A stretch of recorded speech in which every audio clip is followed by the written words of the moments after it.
Vamos, vamos dar início aí a mais uma noite, né? E uma noite que acaba sendo especial aí para vocês, de certa maneira, né? Especialmente aí para o pessoal que está no 10º período, acaba sendo a última semana de aula do curso, né? Então, vejam só como a coisa voa, né? Vocês que estavam aí há pouquinho tempo no meio do curso, agora já estão na última semana de aula da faculdade inteira. O pessoal do 9º período ainda vai ter que ter uma paciência aí para o ano que vem, mas enfim. É a última semana de aula do curso, né, para quem está no 10º, e, óbvio, né, a última semana de aula aí do nosso direito tributário.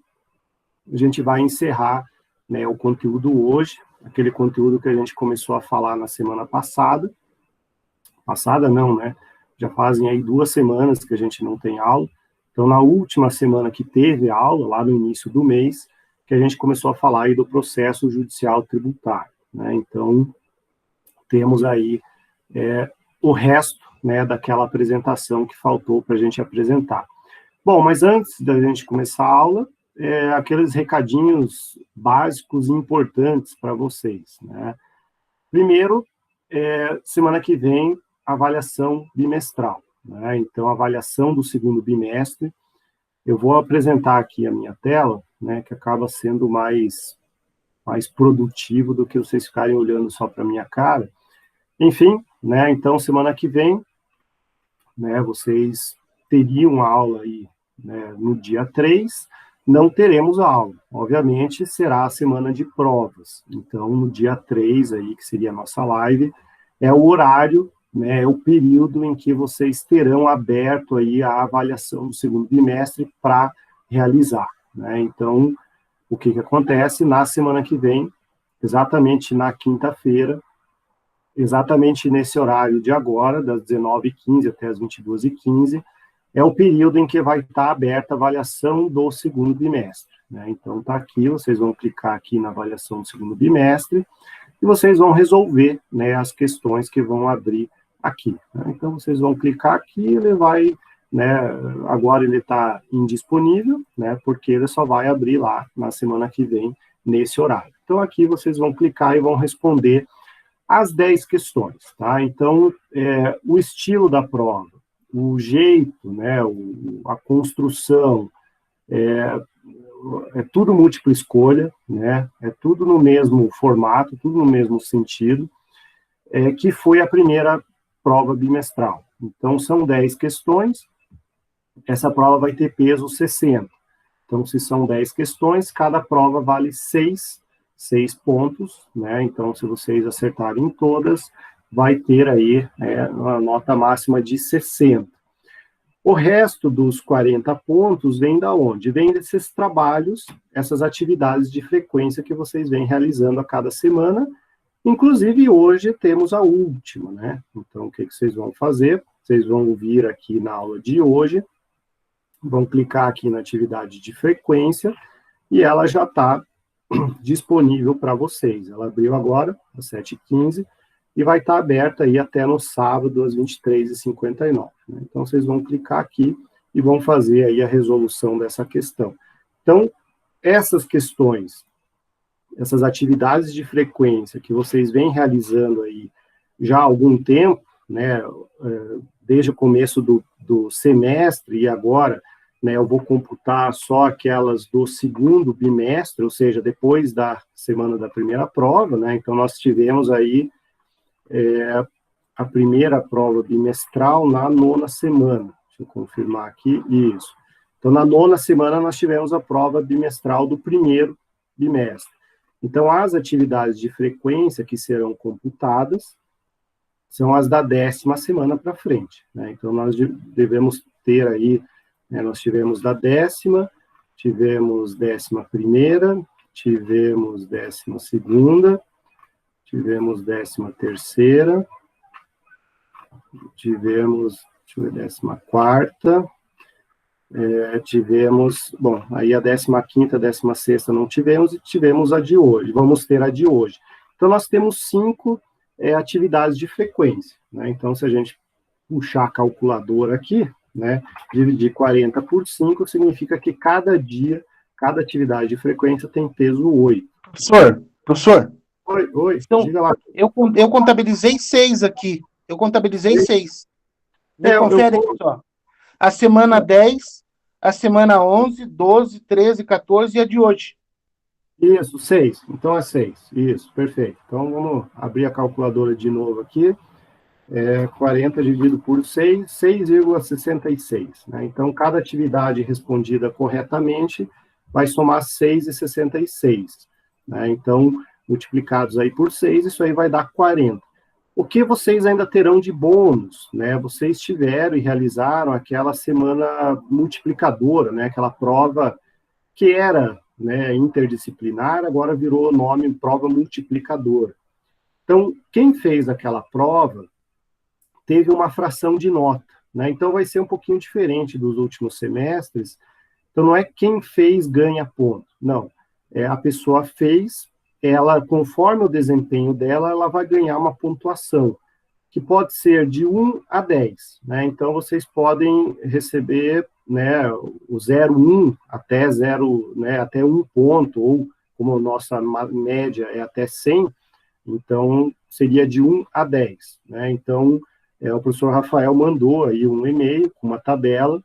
Então, cada um de vocês tem lá, né, 03, 04, 07, 08, enfim, conforme aquela notinha que vocês tiraram lá, vocês vão ganhar de bônus, né? Então, isso é adicional. Então, vocês têm 60 pontos da avaliação do segundo bimestre, 40 pontos desses atividades de frequência e mais esse ponto extra aí, que depende da nota de cada um de vocês. Então, isso que vai ser lançado aí, né, tão logo o sistema esteja aberto, tão logo vocês resolvam aí as questões da semana que vem. Quem não tirar a média 7, né, infelizmente, vai ter que fazer exame final. 7 ou 70, né, exame final. O exame final, mesma coisa, né, virão até aqui no exame final e vai ter a mesma lógica aqui. O que acontece é que aqui está errado, né? A coordenação, a assessoria pedagógica jogou essa figurinha aqui, mas não é de 1 a 7 de dezembro, né? 1 a 7 de dezembro é semana de provas. O exame final ele vai abrir dia 9, tá? Então, dia 9 de dezembro é que ele vai estar aberto para vocês responderem. Exame final, 10 questões, cada questão vale 10. Para passar, precisa tirar pelo menos 60. Né? Então, não importa se sua média final foi 6,5, 6,3, 5,2, 4,5, não interessa. Né? Você tem média 4 ou média 6, no final das contas, não importa lá para o exame final, você vai ter que tirar pelo menos 60. Né? Então, também, a partir do dia 9, vai estar aberto aqui o exame final. Né? São 10 questões, todas múltipla escolha. No exame final, cai o conteúdo do semestre inteiro. Né? Então, desde, né, o primeiro e o segundo bimestre. Na nossa prova de semana que vem, o conteúdo fica restrito aí ao segundo bimestre. Né? Então, a gente vai ter questões a partir da 10ª semana aqui. Garantias do CAE tributário, eu vou cobrar bastante questões sobre certidão negativa, né, que a gente falou. Fiscalização, enfim, né, essas 6 aulas que nós tivemos, vocês têm todo o conteúdo aí disponível, vocês têm as lives, inclusive, né, quem quiser revisitar as aulas, ou quem não conseguiu acompanhar ao vivo, tá tudo lá, em cada aula, né, em cada semana aqui, se vocês virem e clicarem aqui em gravação da live, ele vai abrir aí, né, a aulinha que a gente está gravando, inclusive essa de agora. Então, vocês podem, né, organizar tudo isso daí, rever as aulas, e aquela orientação sempre importante, né, são 10 questões, não são questões lá tão básicas, né, vocês já viram do primeiro bimestre, então aquilo, organizem o material, tentem já deixar, né, todos esses PowerPoints, esses PDFs, salvos numa pastinha, organizada pelo nome, tentem, né, dar uma revisada no conteúdo, para a hora que cair a questão, vocês já irem direto, né, ao assunto, ao material. Então, aquela orientação, né, evitem fazer no celular, né, não façam pelo celular, que limita bastante, e dediquem aí um espaço, né, fiquem num lugar mais reservado, né, sem muita distração aí de TV, de família, de tudo mais, porque acaba atrapalhando o raciocínio, né? Mas, enfim, vocês estão no 19º período, ensinar o padre a rezar a missa, né, como fazer prova, vocês já estão aí bem calejados. Mas, enfim, então, esse recado importante da semana que vem é a prova, e o detalhe que na minha disciplina, né, existe o dia certo e existe o horário fixo de fazer a prova. Eu sei que outras disciplinas vocês vão ter a semana inteira para fazer, tem disciplina que só limita lá 2 horas, mas pode fazer a hora que quiser. Na minha disciplina, não, né? Ela é específica no dia em que a gente teria aula, em sala de aula, e em específico o horário também, né? Então, fiquem atentos, assim como foi o primeiro bimestre. Todos vocês fizeram, todos vocês foram super bem, né? Então eu acredito que não teremos problema aí nessa segunda avaliação, né? Avaliação do segundo bimestre, semana que vem. Bom, vocês devem ter percebido lá que o portal do aluno sumiram as notas de vocês, né? A faculdade conseguiu fazer um favor aí de fazer uma manutenção no servidor e perder, né, aqueles dados. Então, o que eu vou ter que fazer, né? Eu vou ter que pegar lá todas as provas, as minhas planilhas aqui de controle, e vou lançar tudo isso de novo, tá? Então, se alguém está olhando lá, meu Deus, minha nota agora ficou zerada aqui, não se preocupem, porque eu tenho tudo em planilhas, né, todo o controle que eu tenho aqui, eu só não tive tempo de lançar lá de novo essas notas, mas tá, né, vai estar tudo lançado aí sem prejuízo, e a nota do segundo bimestre, né, acaba que o sistema, provavelmente ele não vai abrir já no dia 3 ou no dia 4, então eu vou lançar a nota assim que abrir o sistema lá para lançar as notas. Mas vocês, né, como a disciplina, a avaliação é online, o próprio sistema vai dar o gabarito para vocês assim que terminar esse período aqui, das 22h15. Então, vocês já vão saber a nota que vocês vão tirar, né? Então, não vai depender da minha correção. O exame final, ele vai ser aplicado e vocês têm que ficar atentos a isso, né? Não vai ter nenhuma aula nesse meio tempo para eu dizer, pessoal, agora quem ficou em final, vamos... Não vai mais ter aula, né? Fiquem atentos aí ao calendário. Dia 3, né? Deixa eu abrir aqui, dia 3, quinta-feira, eu vou lançar essa nota aí, né, assim que o sistema abrir, mas eu imagino que dia 4, dia 5, e aí já na outra quarta-feira já abre a prova final. A prova final, ela não vai ter dia e horário para fazer, tá? Então, diferente da prova, da nossa avaliação do segundo bimestre, a final ela abre dia 9, e se eu não me engano vai até dia 15 aí, que é o calendário. Mas, enfim, aí vai ter as instruções ali nessa aba de exame final.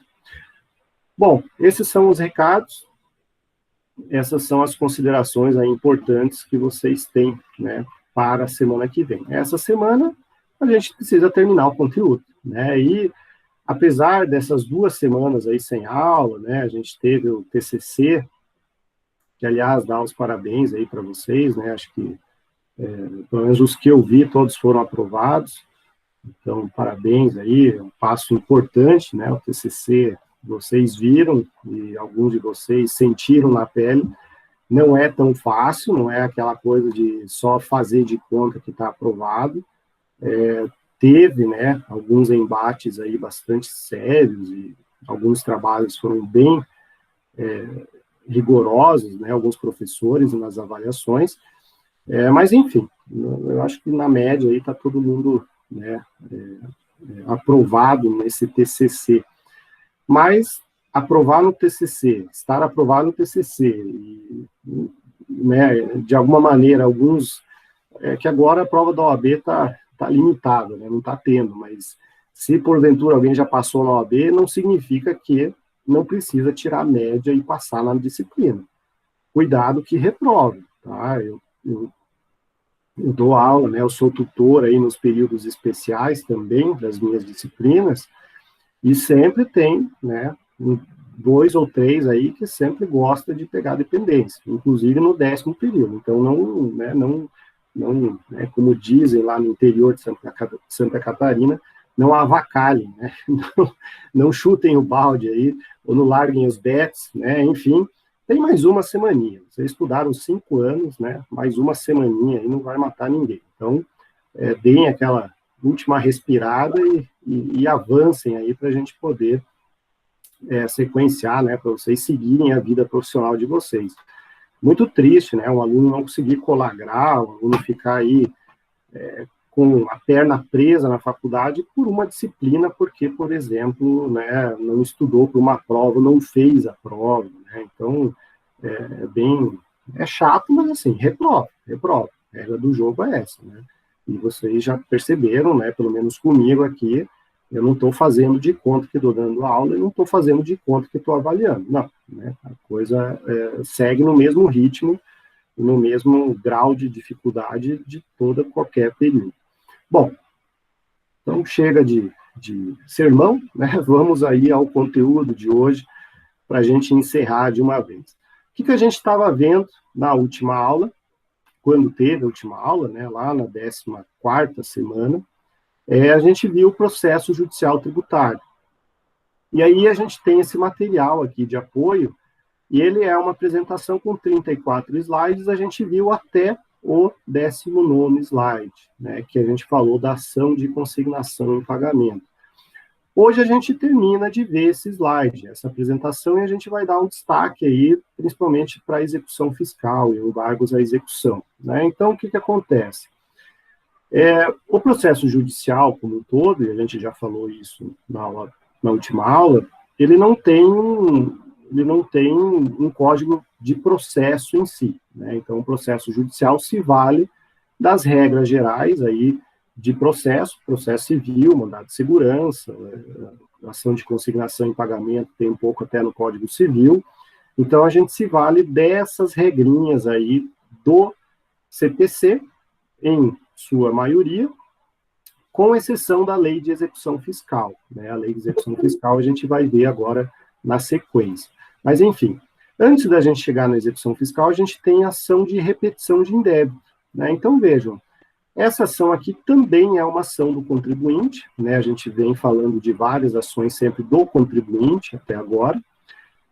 A repetição de indébito é o quê? Repetir, né? Ou seja, recuperar aquilo que foi indevidamente pago, né? Por isso, uma ação de repetição de indébito.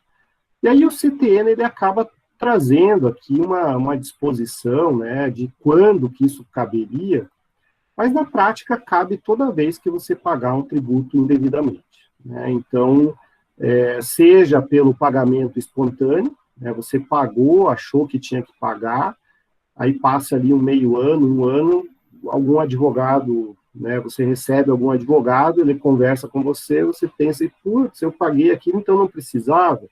Não precisava.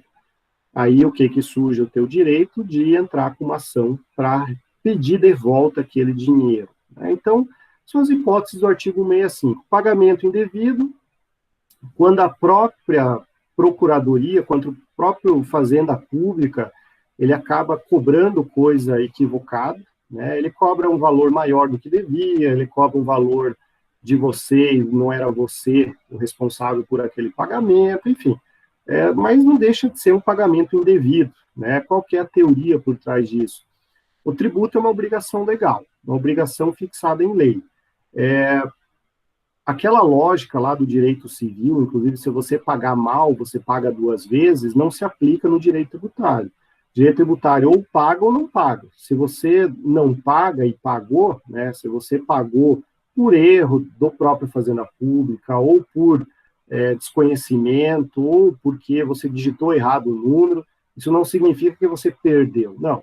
Você só é obrigado a pagar exatamente o parâmetro definido em lei. Se você pagou além desse parâmetro, surge o direito de você pedir o dinheiro de volta, que é a repetição de indébito, né? Então, nós temos aí, e uma terceira hipótese lá do CTN é a questão da rescisória, né? Então, se você consegue aí né, você, enfim, foi condenado a pagar, você acabou pagando e depois conseguiu reverter aquela decisão, também, né, surge o direito à repetição do indébito.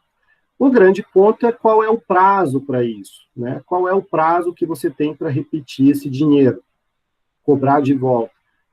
O artigo 168 do CTN coloca lá, 5 anos. Né? Então, 5 anos, mas contados do quê? Na hipótese do 1 e do 2, que é o pagamento equivocado ou a cobrança maior realizada pelo fisco, conta 5 anos da data em que você pagou, né? Data da extinção do crédito é a data que você pagou. Ah, mas eu paguei parcelado. Então, é a data do pagamento da última parcela, né? Então, é da data da extinção do crédito tributário, o dia que você pagou, né? Então, conta dali 5 anos. E na hipótese do 1653, que é a hipótese da rescisória aqui, é na data que se tornar definitiva a decisão administrativa, né, se ela revogar a cobrança ou transitar em julgado judicial. Né? Então, vejam que, nesse caso aqui, você espera tramitar toda a ação judicial, tramitou a ação judicial, você ganhou, você conseguiu reverter aquela cobrança, seja por rescisória, seja revogação de ato administrativo, enfim, aí o nome da ação não importa. Transitou em julgado aquela ação, você tem mais 5 para pedir o quê? A restituição daquele valor em razão de uma sentença judicial. É como se fosse o cumprimento da sentença, né? Então, você pediria o cumprimento dessa sentença e você tem o prazo aí de 5 anos para fazer isso. Né? Então, nós temos aí essa hipótese, quando a ação permitir o cumprimento de sentença. Né? Então, algumas ações você entra só com a ação, pedido declaratório, então você não consegue executar no cumprimento de sentença, você tem que entrar com uma ação específica, né, para executar a sentença transitada em julgado. Mas, enfim, aí é uma peculiaridade do processo, não do direito tributário. Bom, essa ação de cobrança, de repetição do indébito, né, a legitimidade vem aí do artigo 166, e o artigo 166 do CTN, ele fala o seguinte, ele vem dizer que existe um problema com relação ao contribuinte de fato e o contribuinte de direito. Né? Então, vamos lá para a redação do 166. A restituição do tributo que comporte a transferência do encargo financeiro, o que é isso? É aqueles tributos que a gente chama de indireto. É o ICMS, por exemplo. O ICMS, quem é o contribuinte, quem na relação jurídica tributária é o contribuinte, é o comerciante, é o atacadista e é o fabricante. Né? Então, o que acontece? Quem paga esse ICMS na relação jurídica tributária é o atacadista e é o comerciante. Mas só que o que eles fazem com esse imposto? Eles jogam no preço. Né? O ICMS ele é jogado, e o encargo financeiro ele é transferido para onde? Para o consumidor. Né? Então, existe uma discussão sobre quem pode pedir, né? Vamos imaginar que foi pago ICMS a mais do que deveria. Quem pode cobrar esse ICMS pago a maior? O consumidor ele pode cobrar, já que ele é o que arcou financeiramente com esse problema. Aí o artigo 166 diz que isso só seria possível quem provar que pagou esse encargo ou, né, tem uma carta aí, uma autorização expressa para fazer isso. Então, esse artigo 166, ele acaba restringindo, se você fizer uma interpretação literal dele, que o consumidor não poderia cobrar esse ICMS, já que ele não é o contribuinte, ele não integra a relação jurídica tributária ali direta, ele só assume o ônus financeiro, né, porque ele é o final da cadeia que vai acabar pagando. Então, existia uma discussão muito grande aí se o consumidor tinha autorização para pedir esse ICMS de volta, caso ele seja indevido. Essa jurisprudência, ela mudou, né, ela acabou aí tem a posição do José Eduardo Soares de Mello, né, trazendo essa crítica e tudo mais, mas a jurisprudência do STJ mudou, ele tem permitido, né, nos últimos 5, 6 anos aí o STJ tem permitido que o consumidor, por exemplo, questione o ICMS pago na conta de luz, né? Então, se você pegar a fatura de energia elétrica, tem lá um ICMS, esse ICMS não é da relação jurídica tributária, ela não é da venda da energia da concessionária para o consumidor, não. É do Sistema Nacional para a concessionária. E eles repassam isso para nós. Né? Então, teoricamente, o consumidor não deveria ter autorização para questionar esse ICMS, mas a jurisprudência já há algum tempo do STJ tem permitido, né? Então acabou sendo bom para nós. Bom, aqui é um gráfico, né, só para a gente ver o quanto, né, de processos que a gente tem na justiça, né? Isso aqui já está, de certa forma, um pouco defasado, isso aqui são números de 2013, né? Mas só para vocês terem uma ideia de quantos processos tributários tramitam aí no Brasil, né? Então, vejam que a gente está falando de execução fiscal, né? Vamos pegar aqui execução judicial, a gente está falando aí de quase 400 mil ações ano, né, que chegam novas, né, para o judiciário. E lá na época, né, desculpe, milhões, né, não mil, milhões de ações. E na época, lá em 2013, né, tinha quase um bilhão aí de ações em trâmite em todo o judiciário, né, todo o judiciário aí, Justiça Federal. Então, é muito processo, né? É muito processo, enfim, é um volume gigantesco, tanto que existem varas, né, juízes destinados, por exemplo, em Curitiba, a gente tinha, até pouquinho tempo atrás, a gente tinha juízes, né, específicos para execução fiscal, né? E aí dividiram ainda em execução fiscal municipal e execução fiscal estadual. Então, veja, dado o volume, né, dado a quantidade aí que tem. Bom, aqui certidão de dívida ativa, esse slide, né, tá aqui, enfim, só para a gente revisar e tudo mais, mas o conteúdo, né, da certidão de dívida ativa lá do CT, né, a gente já falou, né, a gente já comentou que a certidão de dívida ativa, a CDA, né, é aquele documento que a PGE, a Procuradoria-Geral do Estado ou do município ou da União, ele vai fazer essa inscrição, vai fazer esse registro interno, e esse documento, que é a dívida ativa, eles vão imprimir uma certidão de que existe aquela dívida ativa, e esse documento é que vai ser o elemento suficiente para se mover o quê? A execução fiscal, né? Então, por isso que esse slide apareceu aqui do nada, né, falando de certidão de dívida ativa, mas por que ele apareceu? Porque a gente vai começar a ver, já na sequência, a execução fiscal. O que a Fazenda Pública executa? Executa essa dívida ativa. E esse documento, né, que a gente já falou, inclusive eu já mostrei para vocês exemplos, tem uma grande importância. Por quê? Ela goza de presunção relativa, de certeza, liquidez e exigibilidade, né? Então, a dívida ativa, uma vez inscrita, e essa dívida ativa vai ser o objeto de uma execução fiscal, ela tem a presunção de que ela é correta, né? Aquele valor está certo e o devedor tem que pagar aquilo. Então, é o ônus nosso, né? É o ônus do contribuinte descaracterizar essa dívida ativa, essa certidão de dívida ativa. Aí nós temos, né, na lei de execução fiscal, a dívida ativa, ela tem previsão lá no CTN 201, 204, mas é lá na lei de execução fiscal que ela acaba tendo mais detalhamentos, né? Então, o artigo 2º aí vem trazer o que precisa ter, né, o que precisa ter aí numa dívida ativa.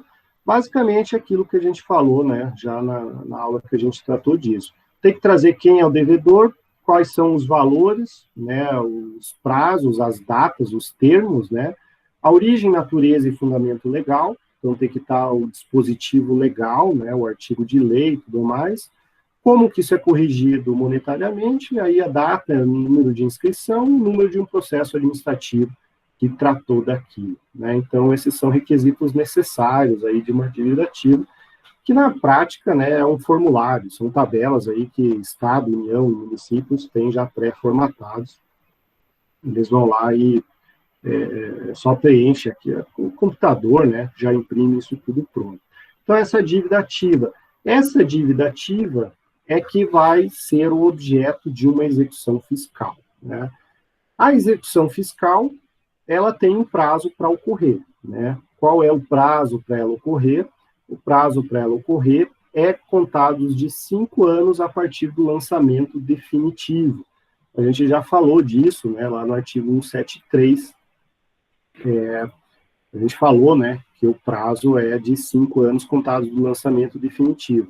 Aí, aqui, esse slide, ele acaba trazendo, né, uma questão sobre a Lei Complementar 118, só que a Lei Complementar 118, ela é de 2005, né, então, na época, 10 anos atrás, essa Lei Complementar 118, ela trouxe uma polêmica muito grande, porque antes o prazo ele era mais alargado, né? Enfim, a questão de repetição de indébito, hoje ela já está consolidada, já, né? Na advocacia que vocês, principalmente, vão exercer, já nem se discute mais a Lei Complementar 118.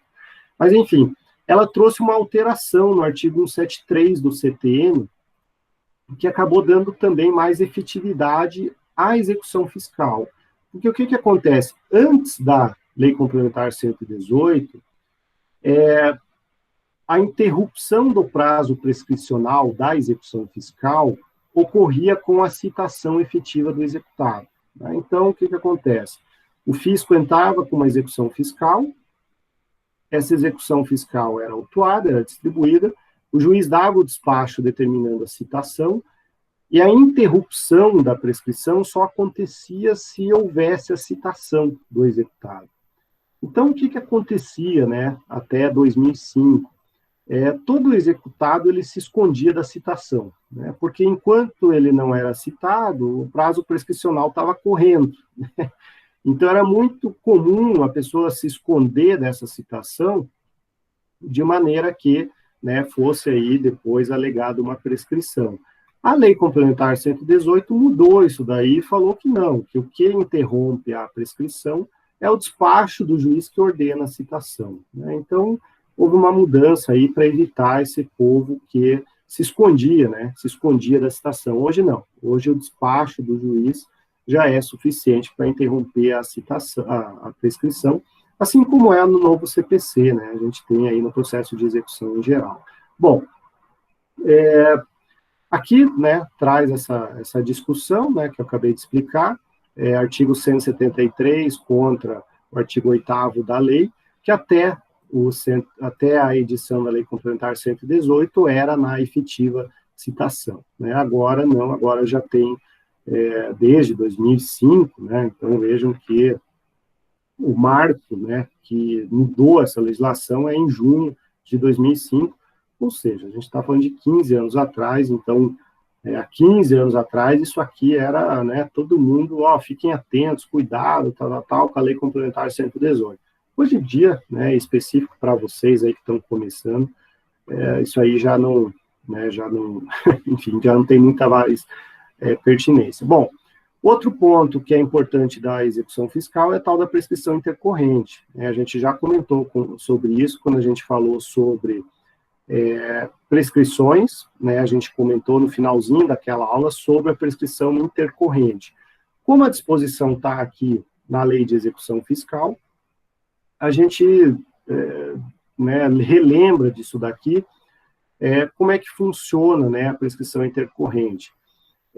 De acordo com a jurisprudência atual do STJ, você não consegue citar a pessoa se a citação não é válida. Ou se, ainda que citado, não é encontrado nenhum bem para penhora, na primeira tentativa de penhora, já começa a correr esse primeiro ano aqui da prescrição intercorrente. Então, aquilo, fazenda pública executa. Tentou citar a pessoa, não conseguiu. Essa primeira tentativa infrutífera de citação já dá início a esse prazo de 1 ano, né, que depois tem mais 5 aqui, né, o prazo prescricional do parágrafo 4º, né? Então, na prática, são 6 anos. Então, o que acontece? Tentou citar, não conseguiu, já começa a contar o primeiro ano desses 6, porque 6 é 1 mais 5 aqui do parágrafo 4º. Além da citação infrutífera, o STJ também colocou de forma automática e uma segunda hipótese, quando tentou penhorar, a primeira tentativa de penhora, também não tiver bens passíveis de penhora, né? Então, foi lá e tentou a penhora online, que é o que geralmente acontece por primeiro.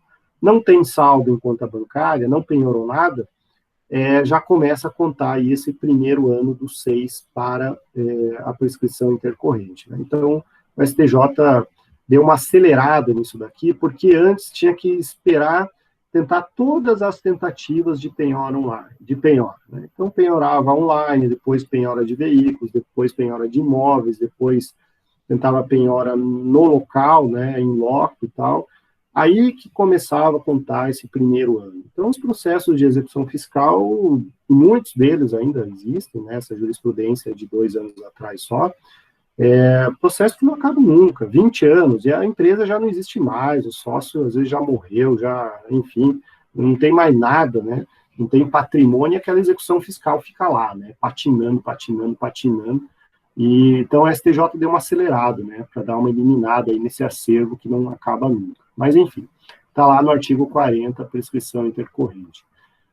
Além disso, bom, aqui tem, né, um gráfico falando da prescrição intercorrente, né, fala aqui suspensão do prazo, vista fazenda, aí tem um ano arquivado, e depois, né, o prazo de 5 anos. Então, é o gráfico aí trazendo essa explicação que eu já trouxe para vocês, como a jurisprudência atualizada, né? Então, aqui ainda se fala, e é válida essa súmula 314 do STJ, mas foi aperfeiçoada aí a interpretação desse artigo 40 da Lei de Execução Fiscal. Bom, a execução fiscal, ela tem uma característica bastante importante aí, que acaba diferenciando das outras execuções, especialmente lá do processo civil.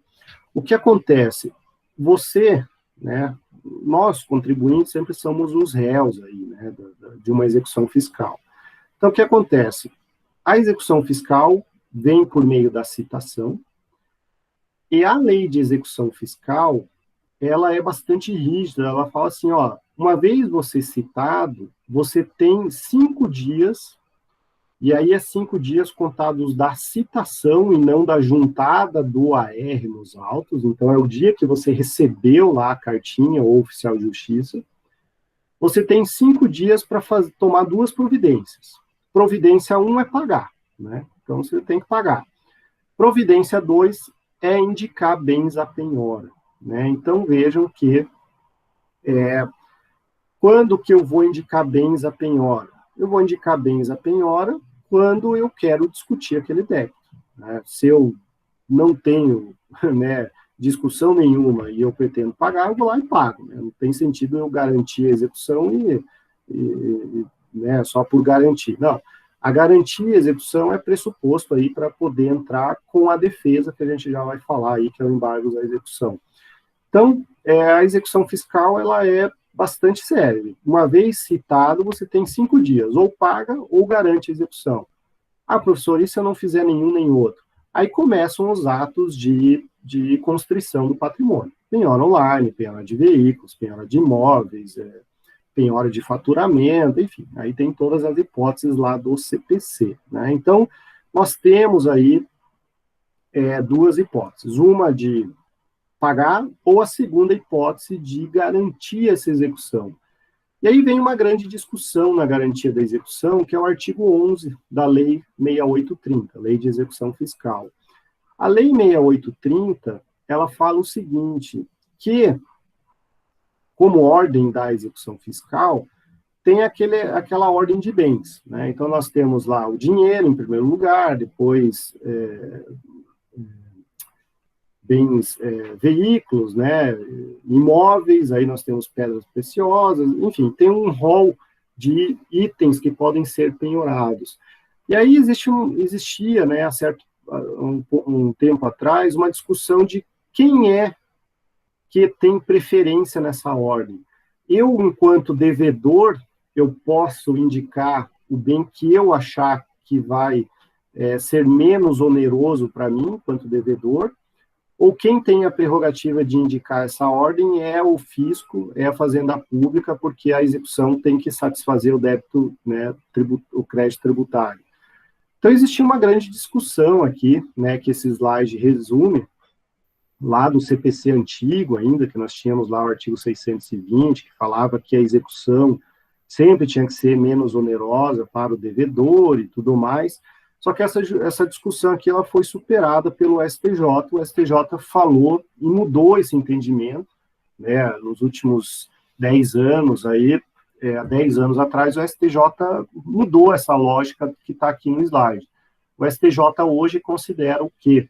Que a prerrogativa, a ordem, né, lá do artigo 11 da Lei de Execução Fiscal, ela é uma prerrogativa do credor. Então, é a Fazenda Pública que vai dizer qual é o bem que ela quer por primeiro lugar, né? Então, ela quer, e é óbvio, né, qual que é o bem, qual que é o elemento que todo mundo quer, o dinheiro, né? Então, é muito comum hoje em dia, em execução fiscal, ainda tem gente que tenta dar em garantia precatório, tenta dar em garantia títulos não sei da onde, debêntures não sei de quem, tá? O fisco não aceita. Ele simplesmente fala assim, ó, eu não quero essa porcaria aí de debênture da Vale, da Eletrobras, não sei o quê, eu quero dinheiro. Então, o juiz, a prerrogativa minha, eu quero dinheiro, faça penhora online, né? Então, e o juiz aceita, o STJ tem dito que é assim que é o credor que tem essa prerrogativa, porque antigamente se abusava dessa historinha que está aqui, de menos onerosidade ao devedor, e aí todo mundo ficava nomeando em garantia da execução fiscal títulos podres, né? Então era um mercado gigantesco de títulos da Eletrobras, né? Debêntures da CSN, né? Imóveis, não sei o quê, direitos creditórios sobre não sei o quê da Serra do Mar, né? Enfim, era um mercado gigantesco de créditos, né, que eram utilizados para isso daqui. Aí, na prática, o que acontecia? Você nomeava lá um título da Eletrobras, que não vale nada, ninguém sabe exatamente quanto vale, e aí a Fazenda Pública era obrigada a engolir isso daí como garantia, e aí nunca mais conseguia resolver, né? Nunca mais conseguia saldar esse valor.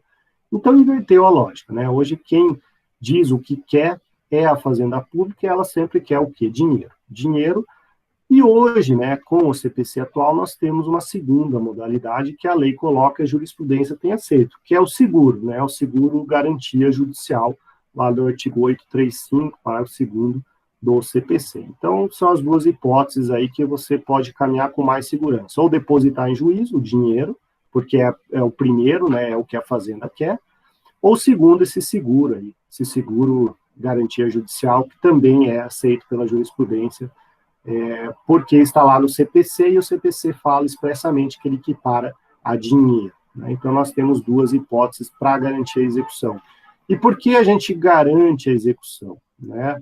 Para evitar a penhora online, né? Para evitar a penhora online, aqui tem uma notícia, também já, de certa maneira, um pouco antiga, né? Mas, enfim, lá de 2014, sobre a penhora online, né? Para quem não conhece, penhora online é um convênio do Judiciário com o Banco Central, em que o juiz, e cada juiz no Brasil, tem uma chave de acesso, um login e senha, em que ele digita o CPF da pessoa e digita o valor que é para bloquear.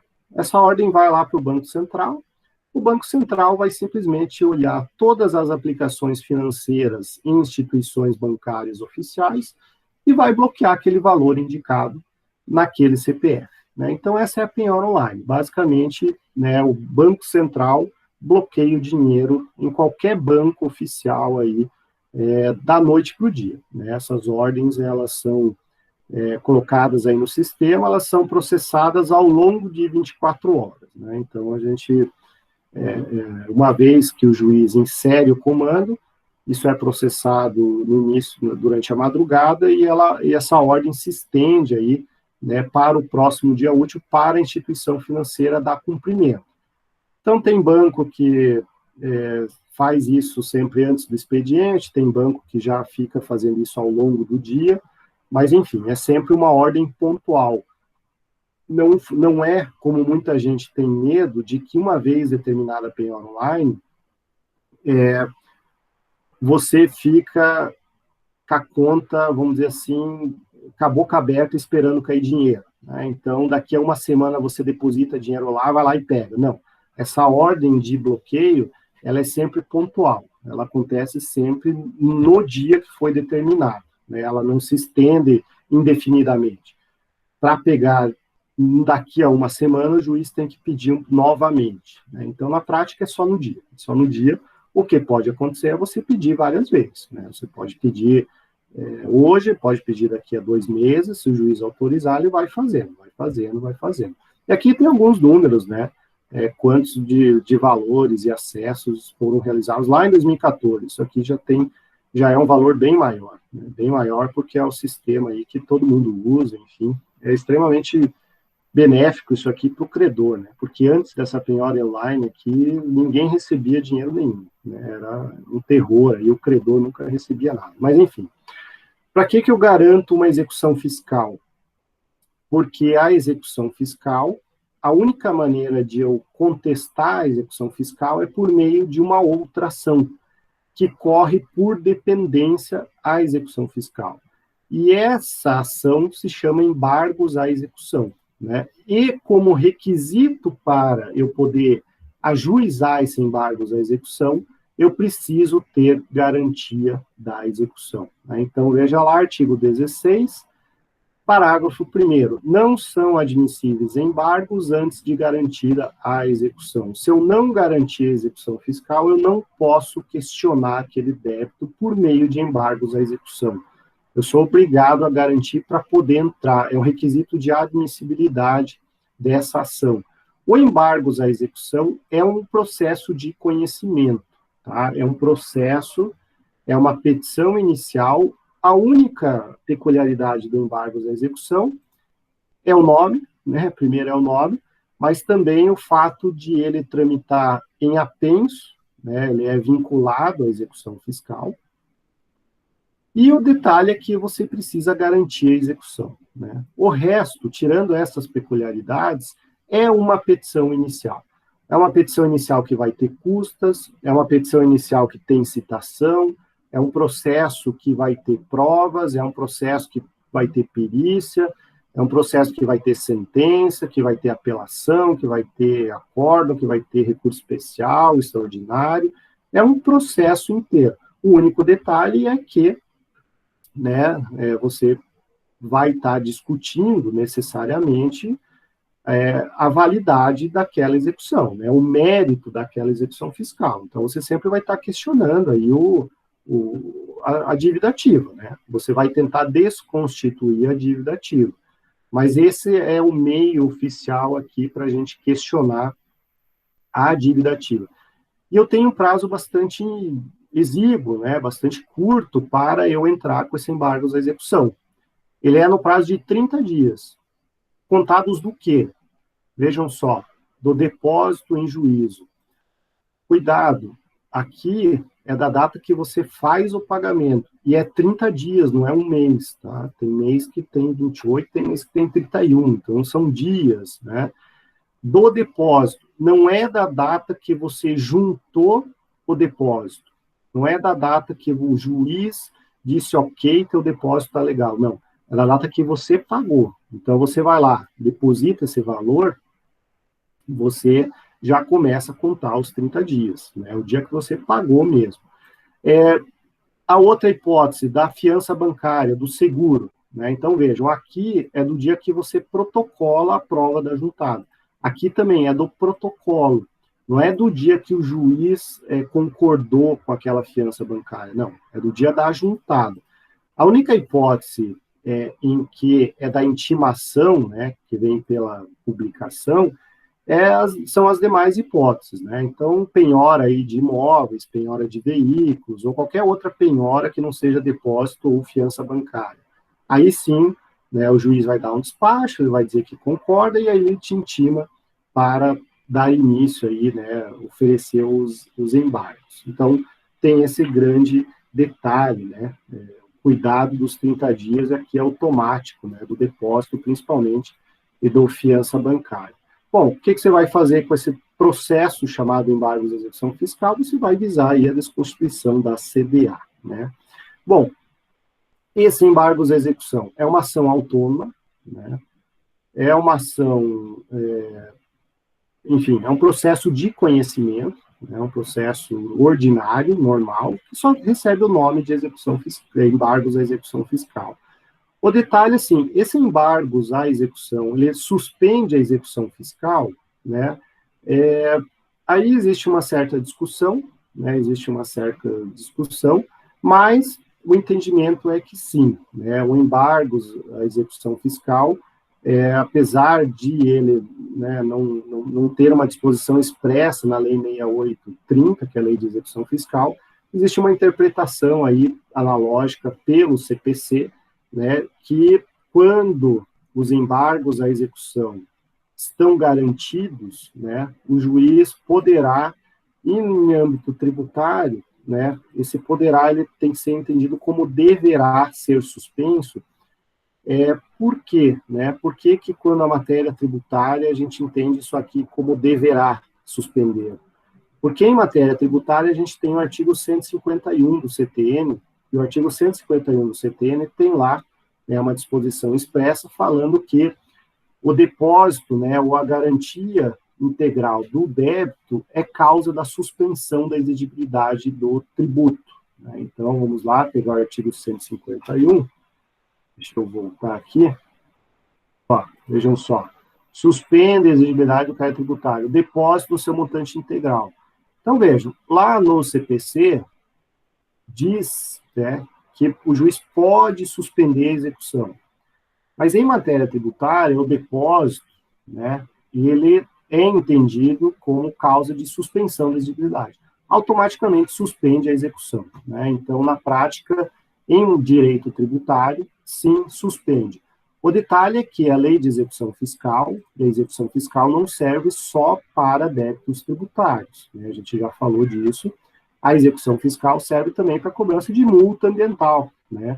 De multa do PROCON, enfim. Nesses casos, sim, né, vai depender da boa vontade do juiz de conceder aí a tutela antecipada para fins de suspensão, porque não é tributário, então não se aplica o artigo 151 do CTN, muito embora a grande esmagadora jurisprudência tenha acolhido, sim, também a suspensão, né? Bom, os meios acima, né, o embargos à execução é o meio comum e é o meio previsto em lei para se desconstituir a dívida ativa, né, para você questionar a dívida ativa. Só que aí surge um problema, né? Veja só, vamos imaginar que qualquer um de nós aí, né, estudante de direito, enfim, né, imagino que, né, a gente não é pobre, mas também a gente não deve ter um patrimônio milionário, e, enfim. De repente, um de vocês recebe uma citação de uma execução fiscal cobrando 2 milhões de reais de, sei lá, né, vamos imaginar aí de ICMS, né, ou vamos pegar outra, ISS, né, de prestação de serviço. Aí você pensa assim, não, isso aqui está errado. Imagina, eu nem presto serviço, isso aqui está errado. Com certeza, a indicação do sujeito passivo, né, o que está sendo cobrado, executado dessa citação, não sou eu, deve ser outra pessoa, né, isso aqui está errado e tal. Então, esses 2 milhões de reais, não sou eu que devo pagar, deve ser outra pessoa. Com certeza, né, o Estado aí, ele errou quando ele entrou com essa execução fiscal. Ótimo, isso é muito legal. Mas qual que é o problema? A execução fiscal e a dívida ativa, ela tem presunção de certeza e liquidez, né? E aí tem um detalhe, para você questionar essa execução fiscal pelo meio ordinário, você vai ter que fazer o quê? Você vai ter que garantir a execução, né? Vejam só, você não consegue desconstituir aquela CDA se você não garantir a execução. E aí, vamos imaginar esse caso, e aí eu pergunto para cada um de vocês, vocês têm 2 milhões de reais para garantir uma execução, para vocês simplesmente poderem falar para o juiz, ó, juiz, é impossível eu dever esses 2 milhões de reais, não tem nada a ver comigo, tal, tá absolutamente errado. Veja, pela lei de execução fiscal, pela lógica e pela literalidade do texto de lei, você só vai poder dizer isso para o juiz se você garantir aqueles 2 milhões. E aí que entra aquela história, né? Mas que injustiça. Como assim? Eu vou ter que arranjar 2 milhões de reais para dar em garantia, ainda mais agora que o fisco ele só aceita dinheiro, então eu tenho que depositar 2 milhões de reais para eu poder falar para o juiz que eu nem prestador de serviço, ou nem comerciante eu sou para pagar ICMS, né? Então, vejam, é uma situação de extrema injustiça mesmo, é uma questão aí mesmo de desequilíbrio, né, da lógica e da boa-fé do contribuinte. Então, o que acontece? Criou-se uma alternativa para isso, e essa alternativa é algo que não tem na lei de execução fiscal, não tem, né, enfim, não é uma construção, não é uma disposição legal. É o que? É uma construção jurisprudencial que pega aí, por analogia, alguns dispositivos do CPC e tal, mas é jurisprudência só. Não tem artigo de lei fundamentando a tal da exceção de pré-executividade. E a suspensão de pré-executividade é exatamente para isso, né? Para eu mostrar para o juiz absurdos que não precisa de dilação probatória, né? Então, vamos imaginar que você, pessoa física, está sendo cobrado um ICMS e você nunca comercializou mercadoria, né? Como assim? Você é uma pessoa física, você não tem inscrição estadual e você não tem negócio nenhum. Então, vejam, eu não preciso de dilação probatória, basta eu demonstrar, né? Pedir uma certidão na junta comercial, demonstrar minha CLT assinada ali, alguma coisa assim, que eu não comercializo mercadorias. Então, veja, eu não preciso de dilação probatória, não preciso de perícia, não preciso nada disso. Então, são matérias que são apuráveis desde já, né? Basicamente, esses absurdos, erros, né, evidentes de valores, prescrição, decadência, né, alguma nulidade, que é evidente. Então, tudo isso a gente consegue por meio da exceção de pré-executividade. Aí que vem aquelas coisas, professor, como é que é a exceção de pré-executividade? Olha, é uma petição. Mas o que eu preciso pôr nessa petição? Aí é com você, porque isso não tem previsão legal. É uma construção jurisprudencial, então não é você que faz o jeito dela.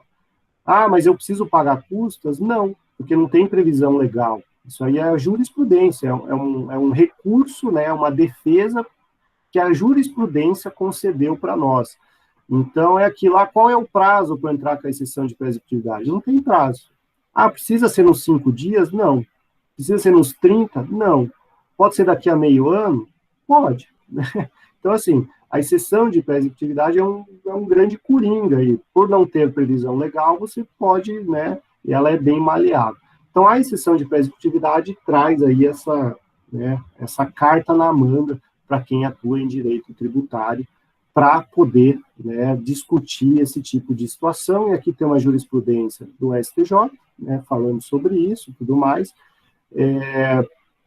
trazendo mais ou menos os contornos aí do que é uma exceção de pré-executividade. E o grande ponto é sempre que não precise de dilação probatória, aquilo que pode ser apurado desde o início, né, sem uma perícia, sem uma análise mais aprofundada. E aí o juiz simplesmente pode extinguir, né, aquela execução fiscal por meio do protocolo de uma exceção de pré-executividade. Essa exceção de pré-executividade é o grande ponto, né, muitos falam, né, é o pulo do gato do advogado tributarista, para aquele que não é tributarista. É um advogado que não atua com direito tributário, não atua com execução fiscal, via de regra ele não sabe disso daqui, né? Então, eu já atendi clientes, né, que foram orientados por advogados não tributaristas, que qualquer situação precisa garantir a execução, né, por causa dos embargos de execução.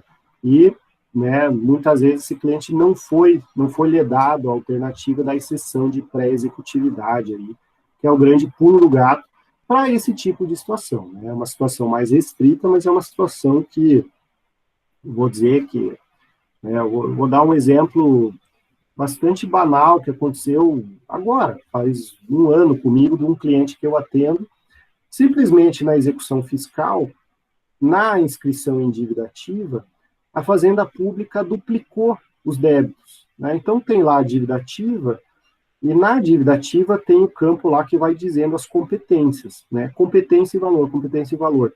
Teve um erro operacional lá de sistema, enfim, algum erro lá, que eles simplesmente duplicaram, né? Então tinha lá, tinha vários meses, acho que tinha 3 anos lá de cobrança, só que cada mês tinha duplicado, né? Então o valor correto era 14 mil lá de imposto de renda, e eles cobraram 2 vezes 14 mil, né? Então tinha lá 14 mil, que era o valor certo, devido, que a empresa não pagou mesmo, mas tinha mais um 14 mil, da mesma competência, do mesmo período e da mesma base de cálculo, né? Ou seja, duplicado. Vejam só, essa multiplicidade, essa duplicidade indevida, acabou resultando no dobro da execução. Então, o débito correto era 200 mil, e aí é a União, a gente não está falando de um município pequeno, não está falando do Estado, a gente está falando da União, né? Fazenda Federal. Simplesmente duplicou, então eles estavam cobrando 400 mil. Aí vem aquela coisa, puxa vida, eu preciso de perícia, eu preciso, né, de algo mais evidente para provar isso? Não, né? Eu simplesmente peguei o print lá da dívida ativa e fiz as flechinhas, ó, juiz, isso aqui é duplicado, duplicado, duplicado, duplicado, duplicado. O juiz acolheu a exceção de pré-executividade. Falou, realmente, está duplicado, isso aí tem erro, né? Então, o juiz determinou o quê, né? Nesse caso, ele não determinou a extinção da execução fiscal, mas ele acolheu, né, minha exceção de pré-executividade para excluir daquela execução fiscal os valores duplicados. E aí vem a boa notícia para nós advogados, né? Quando o juiz acolhe a exceção de pré-executividade, isso gera honorários de sucumbência para nós, né? A lei de execução fiscal, ela fala que não se aplica, a Fazenda Pública não deve ser condenada em honorários, mas o novo CPC é expresso, dizendo que sim, se aplica, e esse novo CPC está sendo aplicado pela jurisprudência. Então, qualquer execução fiscal que você ganhe ou reduz o valor, nós, né, advogados, ganhamos honorários dentro daquela tabelinha que tem lá no artigo 85 do CPC. Né? Não é 10%, mas tem aquela graduação, né, que começa em 10 e vai reduzindo conforme o valor aí da discussão. Então, né, é sempre uma boa alternativa tentar essa exceção de pré-executividade quando você tem fundamento, porque ela não tem custas, se você entrar e ela não for acolhida, ela não gera sucumbência, ela não piora os honorários, né, dentro da execução fiscal, enfim, você só tem a ganhar com a exceção de pré-executividade. Né? Então, é um artifício aí que muita gente diz é o pulo do gato, né? O pulo do gato aí em direito tributário, mas enfim, né, segue aí essa teoria por trás da exceção de pré-executividade. Bom, pessoal, de modo geral, esse é o conteúdo, né? Vamos lá, o Daniel tem uma pergunta lá às 10 para as 8 da noite. O Daniel quer falar? Enquanto você vai virar. Foi um pouco no começo da aula, mas é uma dúvida minha particular. Em questão legislativa, até sobre tributos, como, por exemplo, esse ano aí estamos vivendo uma pandemia, literalmente uma época muito louca. Então, os preços vêm subindo em relação a automóveis, imóveis e questões gerais. E, então, assim, minha pergunta é, no lado legislativo, nessa criação de impostos, visto que, vou colocar como exemplo o preço da gasolina, R$ 4,10 o litro. Antigamente era 13 alguma coisa. Tirando o fato de inflação e essas questões gerais, por que é tão fácil, né, a gente conseguir colocar tributos sobre os preços e passado pós-pandemia, né, depois de todo esse processo, esses valores eles nunca retroagem ao que eram antigamente, eles se mantêm. Então, assim, como que daí a gente consegue facilitar tanto esses novos tributos e ser tão difícil de retirá-los posteriormente? Seria isso, professor? Na verdade, assim, é uma questão matemática, né? É uma questão matemática. Vejam só, o Brasil, né, está dando dinheiro para os necessitados, aí o auxílio emergencial. Alguém precisa pagar essa conta. Alguém vai precisar pagar essa conta, seja agora, seja no que vem, seja daqui a alguns anos. Os gastos com saúde, alguém precisa pagar essa conta. Historicamente, essa conta vem crescendo todo ano. Todo ano ela cresce, cresce, cresce, cresce. E da onde que o Estado tira dinheiro? Dos tributos, né? Então, na verdade, assim, tirando a roubalheira, a corrupção, o uso do dinheiro indevidamente, mal empregado, enfim, tem todo esse lado crítico, sim. Mas, na prática, o que acontece? O governo, cada vez mais, ele assume obrigações, né? Vamos pegar agora a Covid, né? Ele está aí, serviço de saúde, ele teve que injetar, né, um monte de dinheiro. Ele tem todo o custo previdenciário, que ainda não foi amenizado com a reforma da Previdência. Ele tem todos os auxílios aí, emergencial, enfim. O Estado brasileiro, ele é muito social, né? Ele tem um monte de obrigações aí assistenciais, né, sociais e tudo mais.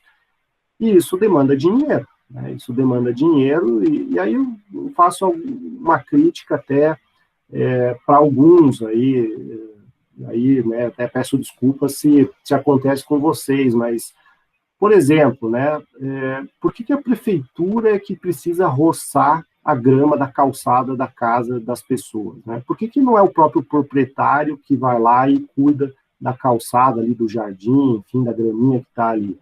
Veja, se a prefeitura precisa prestar esse serviço, ela precisa de dinheiro para prestar esse serviço. Então, o que ela faz? Ela aumenta o IPTU e cobra mais caro o IPTU, né? Agora, se todo mundo cuidasse do seu quadradinho ali, talvez não precisaria esse serviço de roçadeira, né?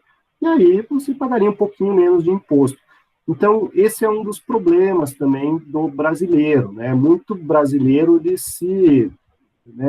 senta em cima dos benefícios públicos e está muito bom, né? Porque ele recebe lá o Bolsa Família, agora o auxílio emergencial, depois o Vale Gás, depois o Mercado da Família, depois a luz de baixa renda, depois o auxílio não sei do que, depois o Vale não sei da onde, aí ele tem escola gratuita, ele tem saúde gratuita, e aí ele consegue o benefício assistencial. Então, assim, quantas pessoas, né, se você pegar lá 3 horas da tarde e dar uma volta lá no centro, quantas pessoas estão lá passeando à toa sem fazer nada? Mas essas pessoas comem, elas vestem, elas consomem, então algum dinheiro de algum lugar elas ganham. Muitas vezes elas ganham da onde? Do Estado, né? Então, o Estado brasileiro ele é muito paternalista, né? E algumas pessoas se acomodam com isso, não vão atrás para estudar, não vão atrás para se formar, não vão atrás de um emprego melhor, porque muitas vezes elas perdem esses benefícios. Então, assim, tudo isso custa dinheiro, né? Então, assim, essa é uma crítica para nós, né? Agora existe a crítica do Estado. Não gasta bem esse dinheiro, gasta errado, tem a corrupção, desvia, privilegia setores que talvez não precisasse, mas, no final das contas, olhando esses dois lados, a gente tem o quê? Que o Brasil gasta muito e precisa de dinheiro para pagar essa conta, né? E aí, da onde ele tira esse dinheiro?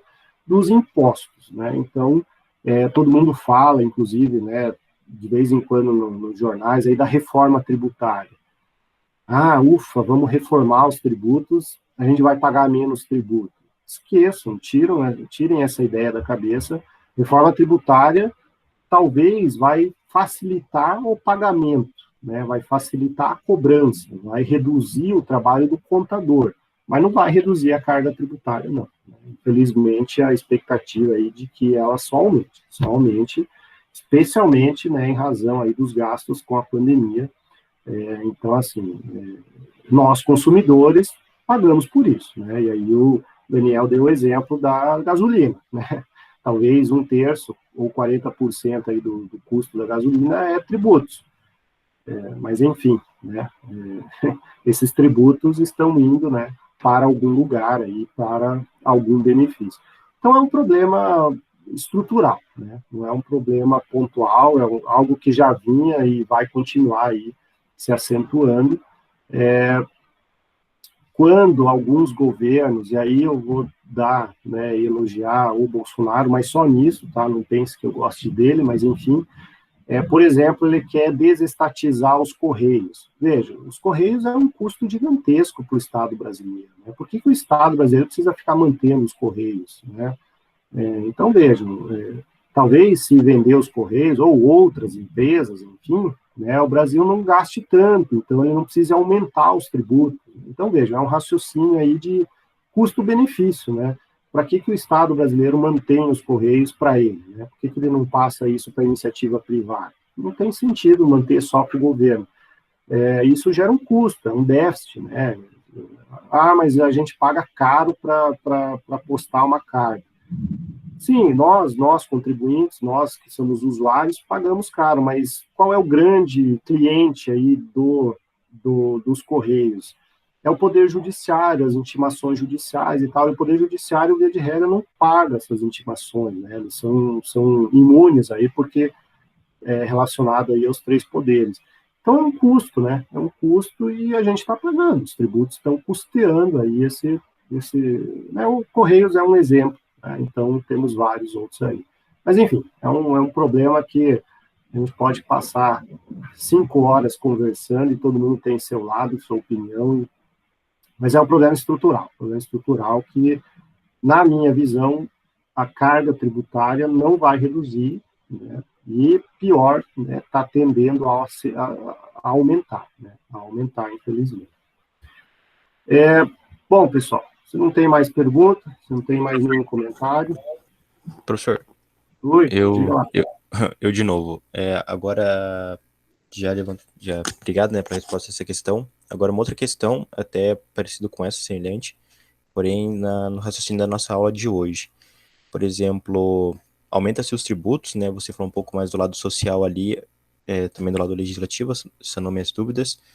Mas em relação a essas pessoas e agora a taxação dos tributos, por exemplo, quando de fato o governo ele aumenta essa relação de impostos, daí a pessoa que oferece o serviço, de novo, por exemplo, do posto de gasolina, ele aumenta o valor para não ter prejuízo, poder manter o lucro, no caso, e depois esse valor de retroage, ele continua com aquele valor alto.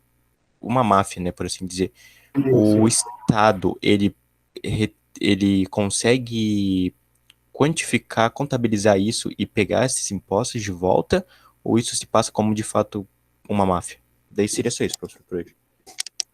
Na verdade, assim, né, vamos pegar teu exemplo da gasolina, né, que, enfim, eu também acho um absurdo pagar R$ 4,20 o litro da gasolina, mas, enfim, o que acontece, né, aquela prática que, quando a carga tributária reduz, ou o preço reduz, o dono do posto praticamente não abaixa a gasolina, mas aí qualquer motivo para ele aumentar, inclusive tributário, ele repassa na hora e, às vezes, até antes disso acontecer, né.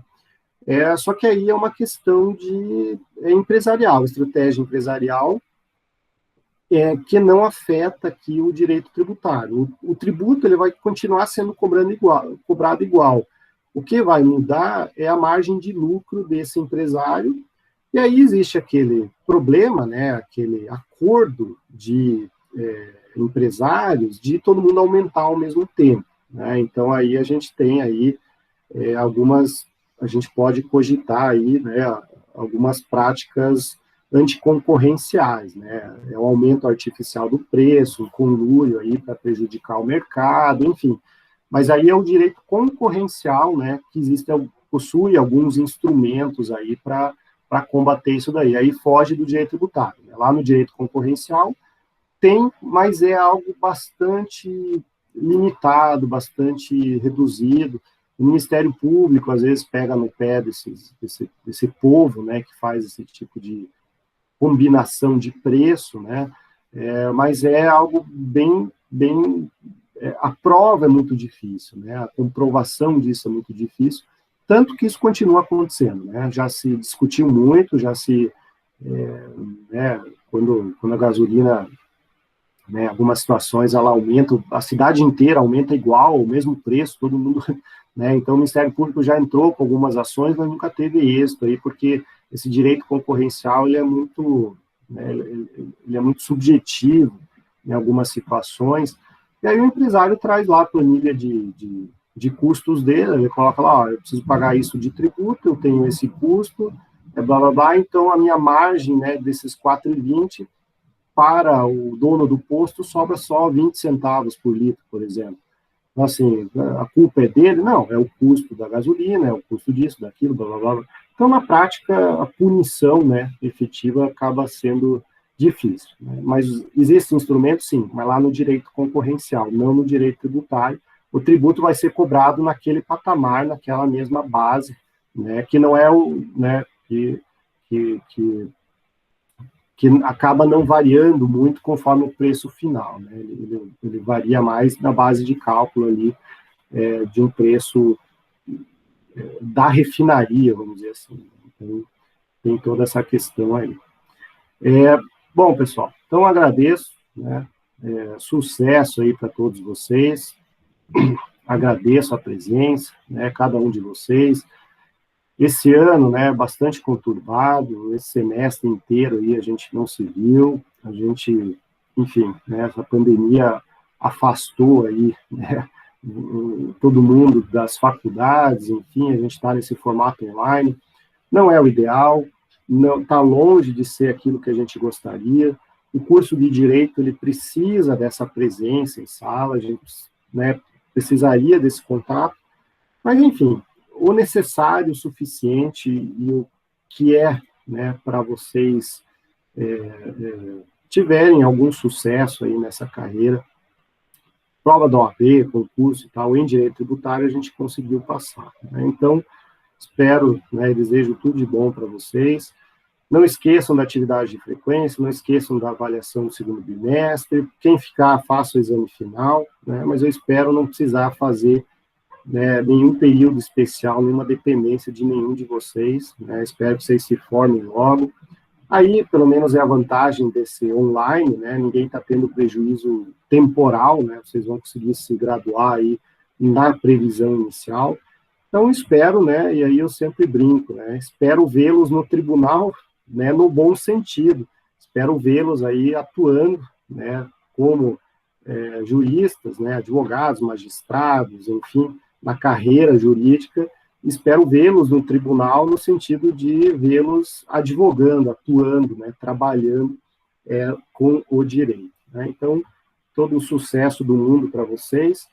Quem é do nono período, né, eu não sei se semestre que vem a gente vai se encontrar, provavelmente não, né, mas, enfim, a gente sempre está aí à disposição, os e-mails, né, com os telefones, enfim, para que for o que vocês desejarem de tirar algum esclarecimento. Então, agradeço, né, a presença de todo mundo, agradeço aí, né, o empenho de vocês durante esse semestre. Não foi fácil, né, não está sendo fácil para ninguém, está sendo um ano extremamente difícil, né, moralmente, enfim, as pessoas estão aí, muitas delas sofrendo perdas familiares, muitos sofrendo com depressão, enfim, é um ano extremamente complicado, né, e aí vem a boa notícia, né, vocês venceram esse ano, vocês estão aí se graduando, vocês vão conseguir avançar aí na carreira, né, então parabéns para vocês, espero que dê tudo certo, né, e um grande abraço, a gente continua aí à disposição, né, apesar da graduação acabar, mas a amizade, né, e aquela ideia de ajudar vocês vai continuar aí para sempre, né? Então, sempre que necessário, a gente está por aí. Tá bom, pessoal? Então, um grande abraço, muito obrigado. E, né, a gente se encontra nos caminhos e nos atalhos da vida, tá bom? Boa noite para vocês. Boa noite, professor. Obrigado e valeu. A gente